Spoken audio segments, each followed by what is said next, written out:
1절부터 5절까지 말씀 다 같이 합독하겠습니다. 시작. 바울이 더베와 루스드라에도 이르되 거기 디모데라 하는 제자가 있으니 그 어머니는 믿는 유대 여자요 아버지는 헬라이라.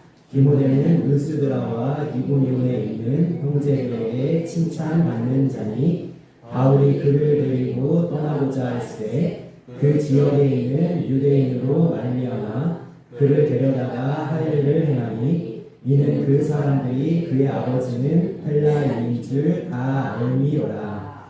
여러 성으로 다녀갈 때에 예루살렘에 있는 사도와 장로들이 작정한 규례를 그들에게 주어 지키게 하니 이에 여러 교회가 믿음이 더 굳건해지고 수가 날마다 늘어가니라. 아멘. 지난주에 우리는 제2차 선교여행을 떠나기 바로 직전에 말씀을 좀 나눴는데요.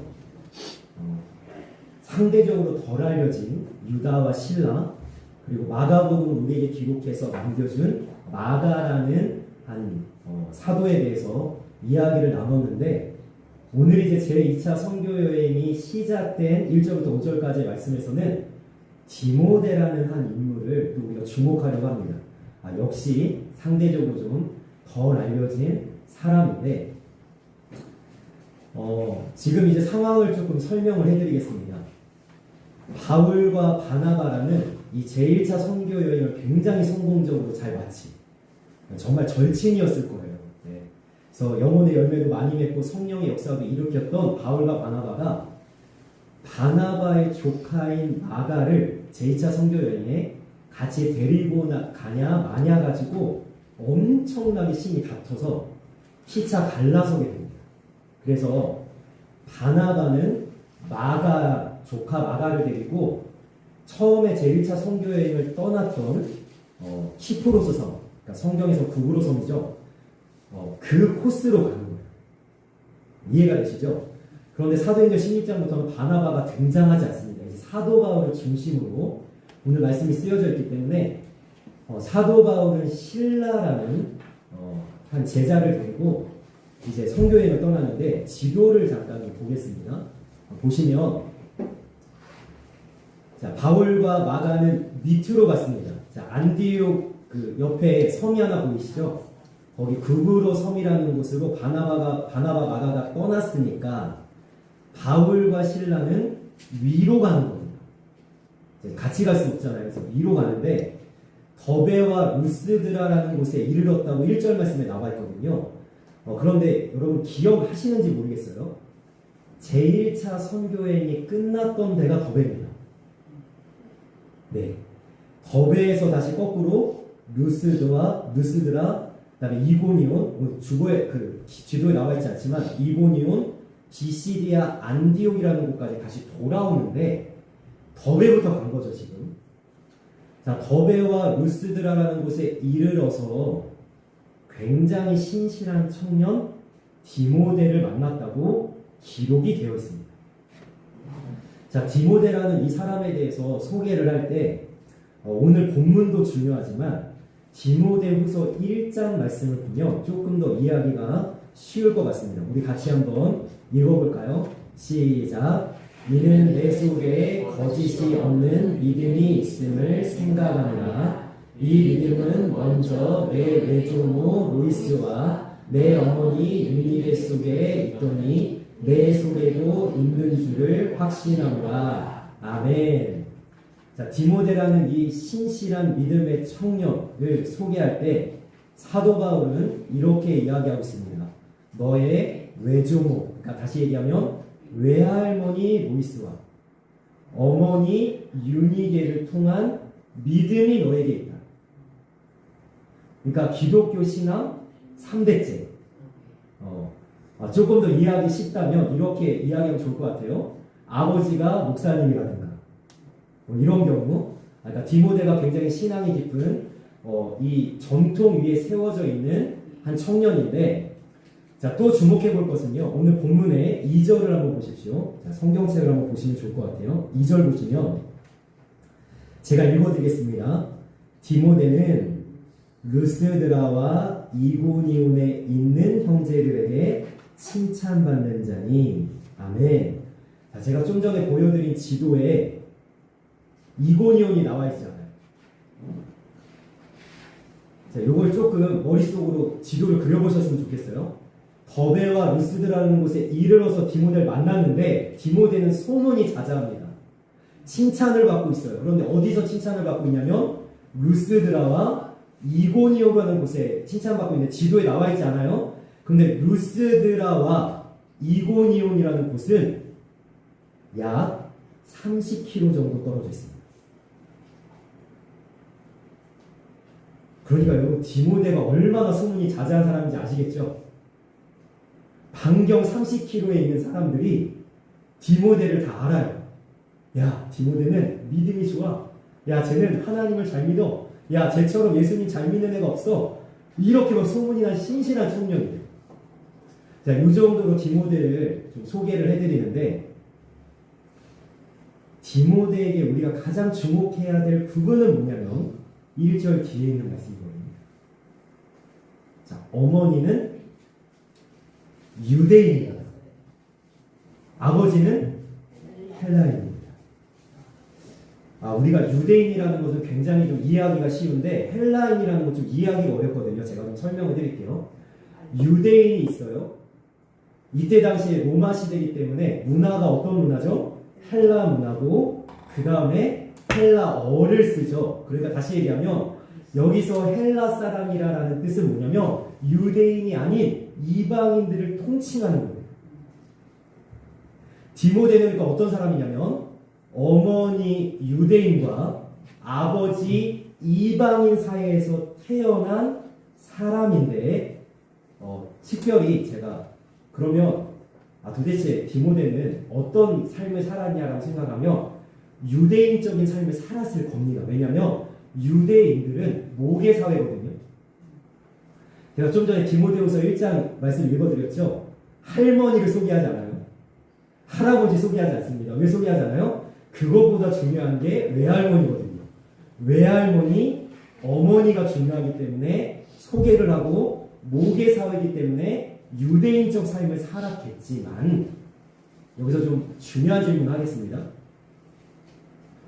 디모데의 어머니는 유대인이고 디모데의 아버지는 헬라인입니다. 디모데는 유대인입니까? 헬라인입니까? 성도님이 이제 진짜 헬라인이라고 대답하면 그건 아버지 중심 사회에 우리 해당되고요. 네. 다시 질문하겠습니다. 디모데는 유대인 어머니와 헬라인 아버지 사이에서 태어났습니다. 자, 여러분 대답을 못 하셔야 맞아요. 이거 대답을 하라고 제가 질문 드린 게 아니에요. 이 디모데는 유대인이에요, 헬라인이에요? 유대인. 또 대답을 하시네요. 이게 설교의 재미입니다. 제가 설명해 드릴게요. 제가 16장 1절 말씀을 제가 읽으면서 이 혼혈이죠. 그 디모데가 먼 이야기가 아니라고 느껴졌습니다. 왜냐하면 저희 첫째 아들은 한국인이죠. 저희 첫째 아들이 튀르키예의 며느리와 튀르키예 현지인입니다. 현지 며느리와 결혼을 해서 지금 튀르키예에 살고 있습니다. 2년 전에 한국인인 우리 첫째 아들과 튀르키예인 며느리 사이에 손자가 태어났습니다. 좀 이해하기 쉬우신가요? 자, 다시 질문하겠습니다. 우리 손자는 한국인입니까? 튀르키예인입니까? 지금 오늘 설교를 이거 성경 제가 덮어야 될 것 같아요. 아니 우리 성도님들 이렇게 질문하지 이렇게 대답하시면 안 된다니까요. 정말 곤란하네요. 여러분 제가 사진을 준비하지 않았지만 여러분 사진을 보시면 한국인이 아니에요. 사진을 보시면 튀르키예인이 아닙니다. 누구라고 얘기할 수가 없어요. 한국인인데 트르키인인데 얘기할 수가 없어요. 왜요? 아버지는 한국인이고 어머니는 트르키인이기 때문이에요. 제가 지금 여기서 언성을 높이고 지금 설교 타이밍이 아닌데 야, 참. 저희 손주는 뭐라고요? 한국인이라고 말하기도 그렇고 트르키인이라고 말하기도 그렇습니다. 그러나 가끔 이제 통화가 와요. 영상 통화가 와요. 그러면은 할아버지인 저보다는 할머니인 우리 사모가 더 자주 통화를 하는데 요즘에 말을 부쩍 잘합니다. 왜냐면 두 돌이 지났잖아요. 말을 엄청 잘하는데 여러분 어느 나라 말 제일 잘할 것 같으세요? 한국말 제일 잘합니다. 왜냐면 저희 아들이 결심을 했습니다. 어떤 결심을 했냐면 이 아들은 한국 사람으로 키우겠다. 비록 트르키의 어머니를 두고 있지만 트르키에서 살고 있지만 한국말 제일 잘하게 만들겠다. 그래서 한국말 제일 잘합니다. 제가 이야기는 조금 이따가 더 적용을 좀 해보겠습니다. 여기에서 조금 더 갈게요. 제가 오늘 시간 안에 설교를 마칠 수 있을지 모르겠어요. 어쨌든 준비한 거 다 하겠습니다. 우리가 조금 더 생각해 볼 것은 뭐냐면 제가 여기 강단에서 공식적으로 선언하고 비전으로 제가 선포하진 않았지만 우리 성도님들과 이렇게 식사 후에 매일 성경을 나누는 가운데 제가 이런 이야기를 좀 했습니다. 우리 교회는 복음 통일을 위해서 기도하는 교회입니다. 그리고 여기서 더 나아가 우리는 무엇을 준비하냐면 북한을 품을 수 있는 준비를 하는 교회가 되길 제가 원한다라고 이야기를 했을 때 그럼 우리가 좀 생각을 해봐야 될 게 이겁니다. 우리나라에 수만 명의 탈북인이 들어와 있습니다. 그런데 여러분 탈북민 거의 만나보신 적 없잖아요. 저도 일생에 한 번 만나본 적이 있는 것 같은데 여러분 일단 우리나라는 탈북민에 대한 인식조차 정리가 잘 안 되어 있습니다. 문제는 탈북민들이 지금 2세를 많이 낳았습니다. 자, 이 탈북민들의 2세는 남한 사람입니까? 북한 사람입니까? 우리가 단정지어서 얘기하기가 어려워요. 왜냐하면 탈북민은 분명한 정체성이 있어요. 뭐죠? 나는 북한에서 태어났지만 지금은 남한에서 산다라는 분명한 정체성이 있어요. 이 사람들은 북한의 사회가 어떤지 경험했고 심지어 감옥에 들어갔고 목숨을 걸고 탈북을 했던 사람들입니다. 이들은 북한의 실상을 알고 있어요. 그러나 탈북민들의 2세들은 북한을 본 적이 없고 가본 적도 없고 경험한 적도 없지만 아버지가 탈북민이든 어머니가 탈북민이든 북한에 대한 이야기를 듣지만 지금 어디에 있어요? 남한에서 유치원을 나오고 학교를 나오고 있습니다. 이들은 남한인입니까? 북한인입니까? 자기는 남한에서 살지만 어머니 아버지가 뭐라고 얘기하냐면 북한이 어떠한지 자꾸 알려주는 거예요. 아버지는 그런 곳에서 살았다. 어머니는 그런 곳에서 살았다. 얼마나 정체성에 혼란이 오고 있겠습니까? 이들에 대한 선교의 준비를 한국교회는 해야 돼요. 이들을 어떻게 전도할 것인가? 정말 복음통일이 이루어졌다면 이들이 잠정적 선교사일 텐데 어떻게 준비해서 우리는 북한 주민을 전도하고 복음할 수 있는 계획을 세울 것인가? 이거 굉장히 중요한데 여러분 이 탈북민 중에 아버지랑 어머니가 다 탈북민이면 괜찮은데요. 아버지가 탈북민이고 어머니가 남한 사람이구나. 어머니가 탈북민이고 아버지가 남한 사람이면 굉장히 곤란합니다. 나는 아버지가 북한 사투리 쓰는 거예요. 근데 엄마는 표준어를 쓰네요. 뭐 전라도 사투리를 쓸 수 있습니다. 제가 지금 디모데가 제가 이 단어를 좀 그래도 이해하기 쉽게 어쩔 수 없이 씁니다. 혼혈인데 왜 이 말씀을 가지고 이걸 길게 이야기하냐면 여러분 트르키에서 태어난 저희 손자만 이 정체성의 혼란을 겪는 게 아니고요. 탈북민의 2세들만 이 정체성의 혼란을 겪는 게 아니라 그리스도인이라면 예수님을 믿는 모든 사람은 정체성의 혼란을 겪습니다. 무슨 이야기를 하는지 아세요? 요한복음 17장은 예수님께서 십자가를 바로 앞두시고 이제 좀 있으면 십자가에서 죽으시고 부활하세요. 더 이상 하늘에 올라가셔서 세상에 있지 아니할 때 난 이제 조금 있으면 세상에 있지 않아. 그럴 때 제자들을 위해서 한 기도를 담고 있는데, 그럼 예수님께서 왜 제자들을 위해서 기도하는지 아세요? 예수님은 더 이상 세상에 있지 않지만 제자들은 세상에 그대로 남아있어야 합니다. 누구 이야기죠? 우리 이야기죠. 그럼 우리가 예수님을 믿는다고 해서 예수님께서 우리를 바로 천국에 데려가시는 게 아니에요. 그 살기 좋은 곳, 영원한 곳, 우리를 바로 데려가시면 아무 문제가 없습니다. 그런데 내가 예수님을 믿어서 그리스도인이 되었는데 나를 어디다 남겨두세요? 세상에 여전히 남겨두십니다. 요한복음 17장 11절 말씀 다 같이 한번 읽겠습니다. 시작.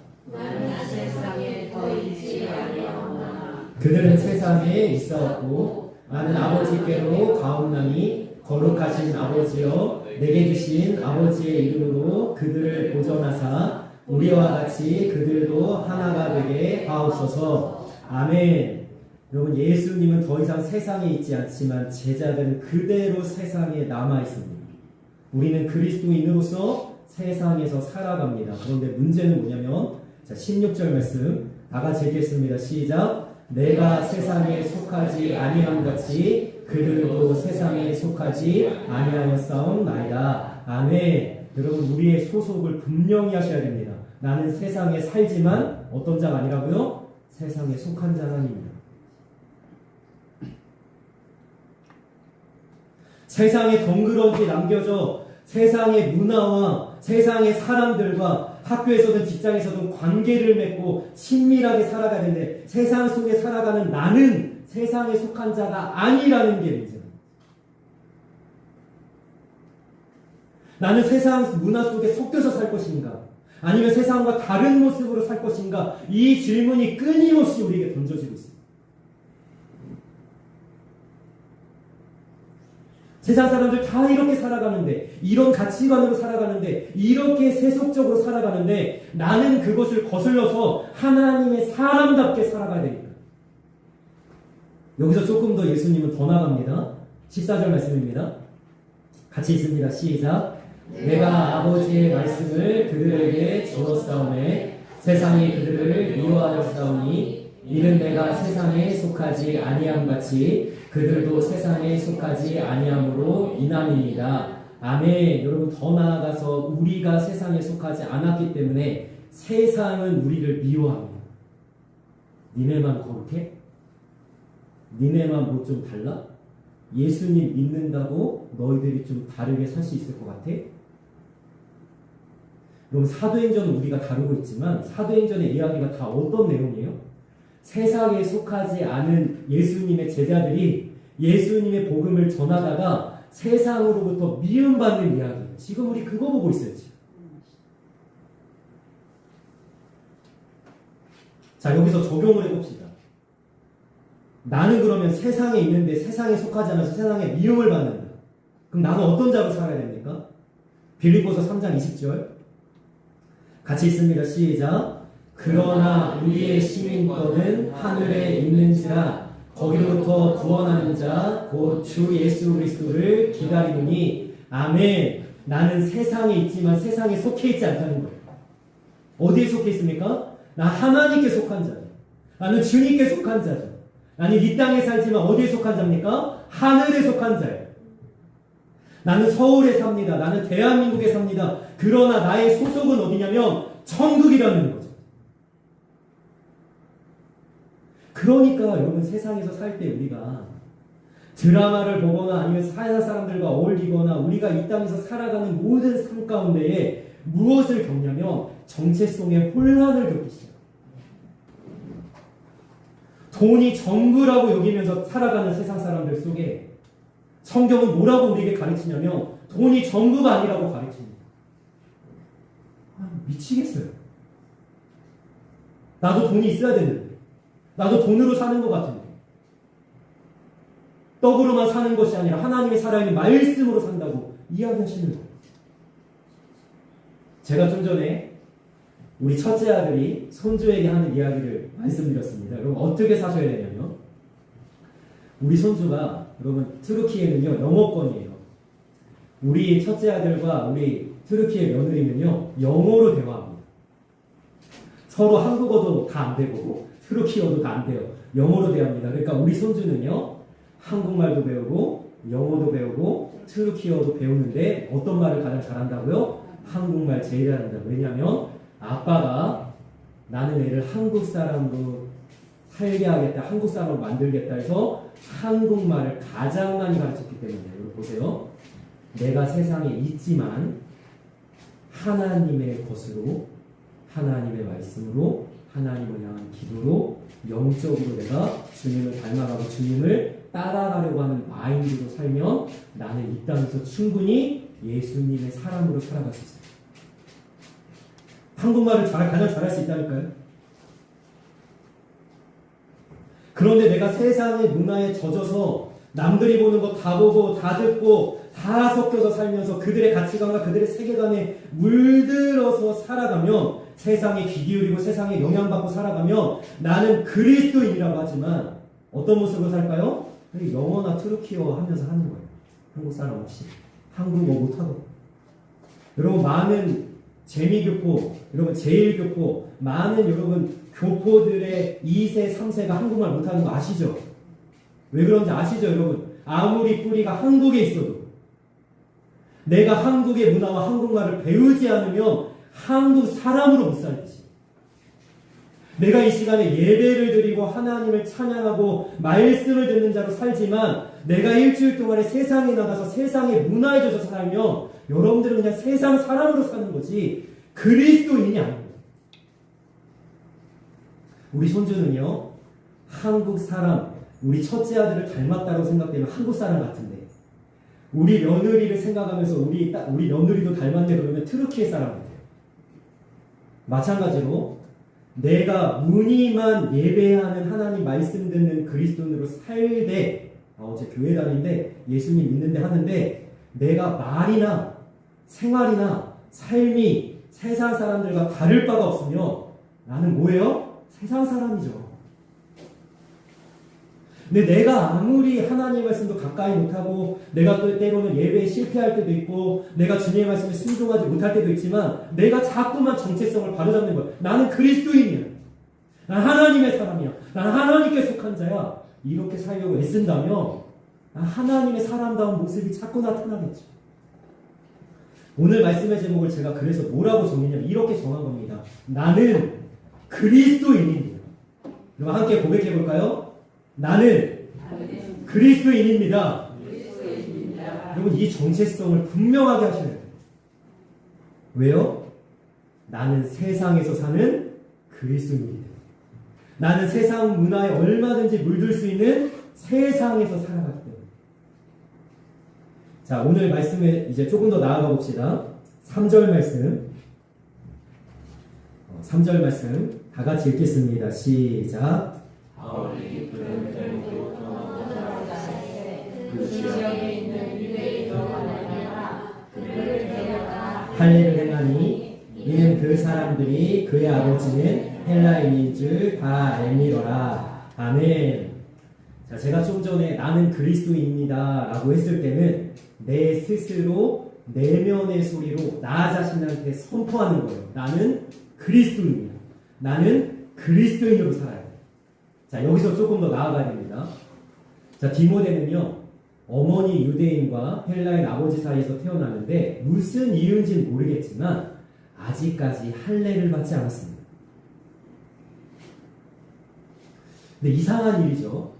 바울이 디모데를 데려다가 할례를 행하는데 이 할례 문제에 대해서는 우리가 이미 사도행전 15장에 예루살렘 공의회에서 굉장한 격렬한 논쟁 끝에 결론을 내렸어요. 뭐 하지 않아도 된다? 이방인 그리스도인들은 할례 받지 않아도 된다고 이야기했습니다. 자, 일단 디모데가 유대인인지도 모르겠고 이방인인지도 모르겠지만 할례를 받지 않은 상태였는데 굳이 바울이 디모데에게 할례를 행한 해요. 갈라디아서에 보면요, 바울이 뭐라고 얘기하냐면 너희들의 구원은 할례에 있지 않고 예수님을 믿는 믿음에 있다. 이렇게까지 강력하게 얘기하는데 왜 디모데는 할례 받게 했냐? 자, 이게 우리에게 중요한 질문이죠. 자, 고린도전서 9장 20절로 가보겠습니다. 같이 읽겠습니다. 시작. 유대인들에게 내가 유대인과 같이 된 것은 유대인들을 얻고자 함이요 율법 아래 있는 자들에게는 내가 율법 아래 있지 아니하나 율법 아래 있는 자 같이 된 것은 율법 아래 있는 자들을 얻고자 함이요. 아멘. 여러분, 이 길게 써 있지만 한마디로 얘기하면 이거예요. 사도 바울은요, 한 영혼을 구원하는 것에 관심이 있었습니다. 이 한 영혼을 구원하기 위해서라면 나는 지금 유대인의 정체성보다는 뭘로 살고 있어요? 그리스도인의 정체성으로 살고 있죠. 이방인의 사도로 살고 있는데 그 정체성보다는 유대인같이 돼서라도 유대인 한 명을 전도하고 내가 율법 아래 사는 자가 아니지만 여러분 바울은 율법 아래 사는 자가 아니죠. 그리스도의 은혜 안에 사는 자도 그런데 율법 아래에 들어가서라도 내가 율법 아래에 있는 자들을 한 영혼이라도 구원할 수 있다. 그러면 디모데에게 할례를 행한 것은 어떤 의미로 받아들일 수 있죠? 자, 디모데를 향해서 많은 유대인들이 이렇게 질문하는 거예요. 너 유대인 맞아? 디모데가 뭐라고 할까요? 우리 엄마 유대인이야. 우리 외할머니 유대인이야. 나 유대인이야. 그 유대인들이 뭐라고 얘기합니까? 너 할례는 받았냐? 할례는 안 받았지만 난 유대인이야. 그럼 유대인들이 해줄까요? 안 해줄까요? 절대 안 해주죠. 디모데는 복음을 전해야 돼요. 나중에 여러분 디모데의 전서와 디모데후서를 보면 목회서신이라고 하는데 디모데는 교회를 맡아서 영혼들을 맡아서 이렇게 영혼들을 운영하는 교회를 운영하는 그 지도자의 위치에 서는데 여러분 할례를 안 받고 교회를 운영하기 힘든 거예요. 할례 받았으니 디모데가 이제 어떻게 되냐면 이렇게 얘기하는 거예요. 나 할례 받았다. 나 유대인이다. 당당하다. 자, 그러면서 5절 말씀에 보면 놀라운 부흥과 그 믿는 자의 수가 더해지는 은혜가 펼쳐지기 시작하는데 여러분 이 말씀 우리에게 적용을 해봅시다. 좀 전에 우리는 첫 번째로 나는 그리스도인이다를 어떻게 하라고요? 내 스스로. 그런데 이제는 더 나아가서 디모데가 할례를 받았듯이 내가 그리스도인이다라는 사실을 내 주변의 가족들과 사람들과 관계 맺는 누군가에게 선포하셔야 돼요.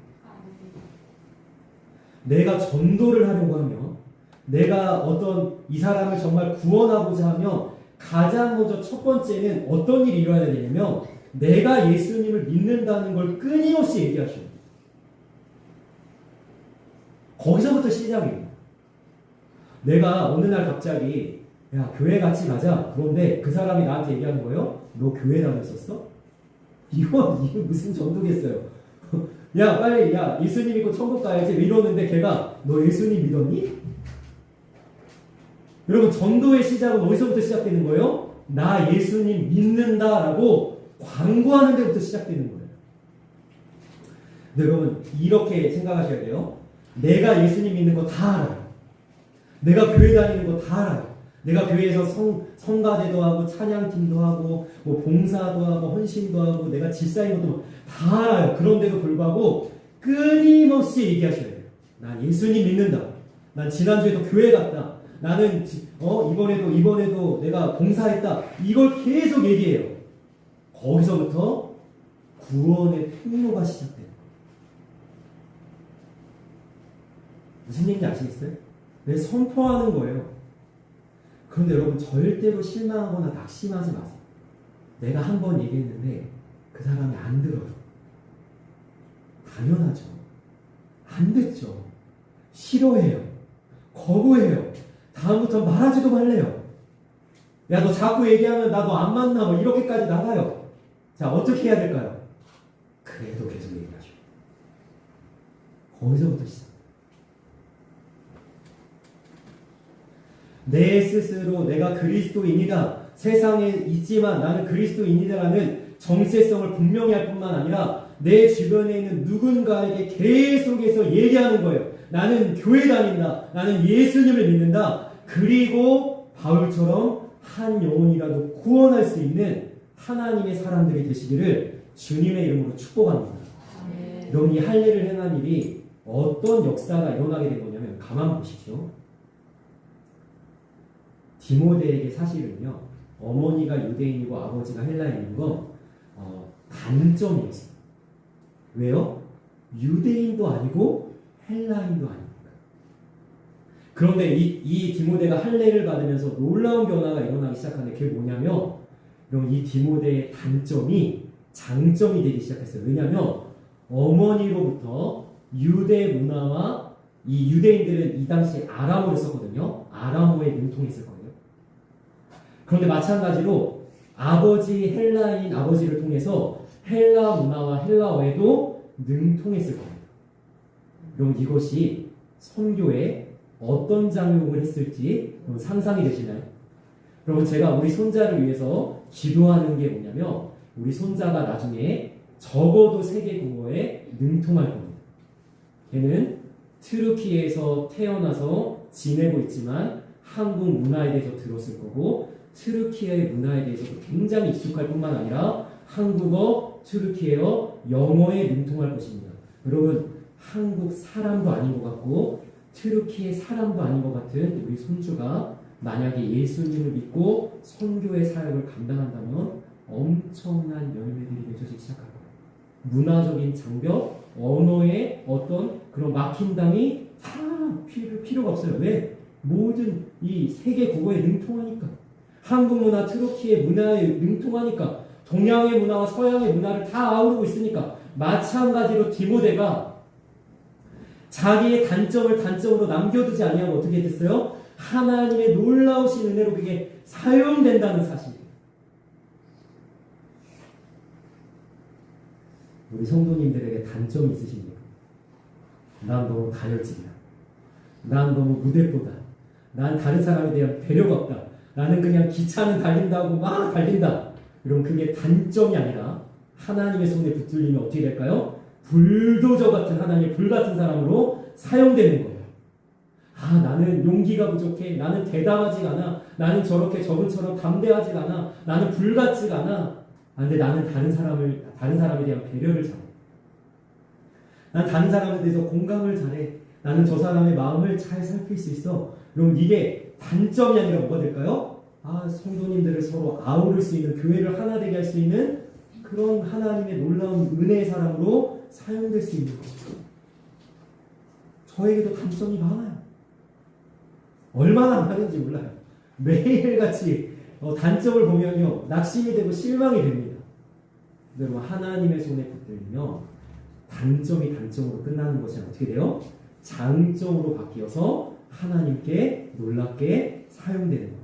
이 은혜가 우리 모두에게 있기를 주님의 이름으로 축복합니다. 아멘. 결론의 말씀으로 우리 5절 말씀, 4절과 5절을 같이 봤으면 좋겠습니다. 4절과 5절 말씀 같이 한번 읽도록 하겠습니다. 시작. 여러 성으로 다녀갈 때에 예루살렘에 있는 사도와 장로들이 작정한 규례를 그들에게 주어 지키게 하니, 이에 여러 교회가 믿음이 더 굳건해지고 수가 날마다 늘어가니라. 아멘. 그럼 이 말씀 보십시오. 작정한 규례를 그들에게 주어 지키게 하니 교회가 믿음이 더 굳건해지고 수가 날마다 늘어가니라. 아멘. 그럼 이 말씀 보고 떠오르는 말씀 없으신가요? 주어 지키게 하니 많은 사람이 예수님을 믿었더라. 여러분, 제가 이 말씀을 보고 떠오르는 말씀이 있었어요. 그게 뭐냐면 마태복음 28장 20절 말씀.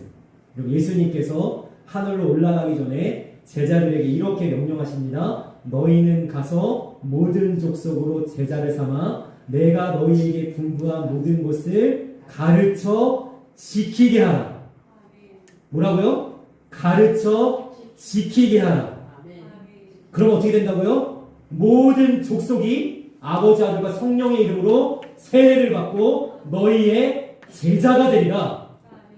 사도 바울이 하나님의 복음을 전할 때 어떻게 하냐면 하나님의 말씀만을 가르쳐 지키게 하니, 교회의 믿음이 굳건하여지고 믿음의 수가 믿는 자의 수가 더하여지니라. 이러한 부흥의 역사가 우리 교회에 있기를 원합니다. 여러분, 교회의 부흥은요, 살아있는 하나님의 말씀으로 인함입니다. 다른 것은 아닙니다. 제가 이게 우스갯소리로 하는 걸 이해해 주십시오. 목사가 잘생겨서 아닙니다. 말씀을 잘 전해서 아닙니다.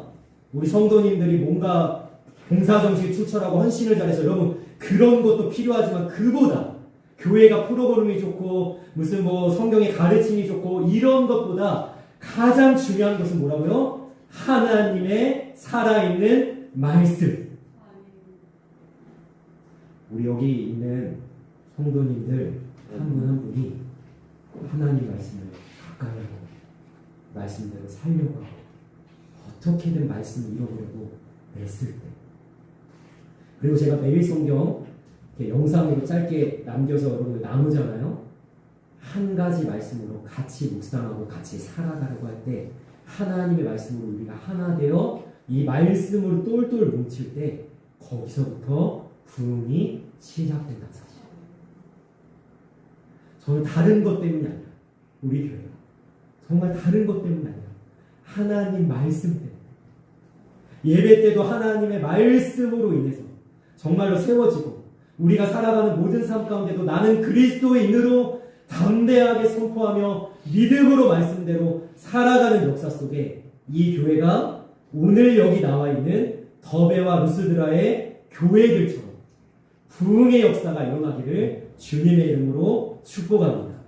우리 성도님들이 그렇게 살아서 주변에 있는 한 영혼이라도 구원하기를 원합니다. 우리 교회가 그러한 구원의 역사를 아름답게 또한 폭넓게 이루어가는 하나님의 아름다운 교회가 되어지기를 주님의 이름으로 간절히 소망하며 축원합니다. 아멘. 기도하겠습니다.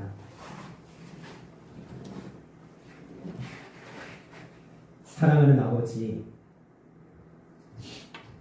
이 세상에 살아가면서 이 세상에 속하지 않은 우리는 정체성의 혼란을 겪습니다. 세상의 문화가 들이닥치고 많은 세상의 사람들과 관계 맺으면서 살다 보면 세상의 가치를 따라가야 될 것 같고 세상이 가고 있는 방향으로 나도 가야 될 것 같은데 예수님께서 우리에게 말씀하십니다. 너희는 세상에 속하지 않았다. 그러면 우리는 어디에 속한 것입니까? 우리는 하나님께 속했고 우리는 하늘에 속했고 우리는 하나님의 나라 천국에 속한 자로 우리 이렇게 고백하면서 선포하면서 살아가길 원합니다. 나는 그리스도인입니다. 나는 그리스도인입니다. 나는 예수님의 사람입니다. 나는 하나님의 자녀입니다. 라는 이 정체성을 가지고 우리가 살아갈 때에 세속에 물들지 아니하게 하시고 세상을 따라가지 아니하게 하시고 말씀으로 승리하는 자가 되어져서 오늘 이 디모데가 하나님 앞에 잘 사용되어서 많은 믿음의 구원의 열매를 맺은 것처럼 우리 성도님들과 우리 교회가 하나님의 살아있는 말씀으로 부흥을 이루며 믿는 자의 수가 더해지며 우리의 믿음이 굳건하게 세워지는 아름다운 역사와 열매가 가득 넘치게 하여 주옵소서. 감사하며 예수님의 이름으로 기도합니다. 아멘.